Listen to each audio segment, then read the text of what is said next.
As of now, with regards to NCRPO, may estimate na tayo, but too early to tell. Still monitoring. In Cebu, we were told may mga ibang politiko doon na nag-gather and still monitoring. But to our assessment, manageable naman. Kinumpirma ng Philippine National Police na mayroong mga politiko na dadalo sa nakatakdang rally sa Manila at Cebu sa linggo February 25. Kaya kahit walang namamonitor na banta ang pambansang pulisya, magdaragdag at maghihigpit pa sila ng seguridad. Sinabi ni PNP Chief Police General Benjamin Acorda Jr. na bukod sa uniform personnel, magde-deploy pa sila ng mga plainclothes policemen sa ground para hindi mahaluan ang masasamang loob na nais na manggulo ang naturang pagtitipon.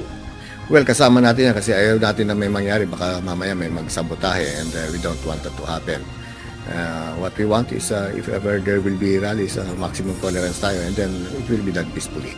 At bagamat magpapatupad sila ng maximum tolerance, hindi mag-aatubili ang kanilang mga tauhan na umaksyon kung kinakailangan.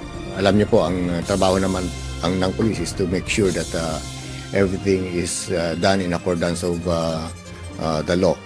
And any violation of the law, it's our duty and obligation to file the appropriate criminal charges. Magmo-monitor din aniya ang mga pulis at idodokumento ang takbo ng programa. Hindi rin aniya palalampasin sakaling may manawagan ng pag-aaklas laban sa pamahalaan kahit na ito'y ginawa dahil sa bugso ng damdamin. Babantayan natin yung mga statements na medyo bordering some criminal acts. Yun ang matitingnan natin. Will be firm in that aspect. Bugso ng damdamin is not an excuse. More so if they are elected officials or government officials, they should be responsible enough in their pronouncement in the same manner that the police are obliged to do our job. Sa huli, sinabi ni Chief PNP na mas makabubuti kung pag-uusapan ng mga opisyal ng maayos ang mga issue sa halip na dalhin ito sa kalsada. Mas makatutulong din aniya sa ekonomiya kung magkakaisa ang bawat isa.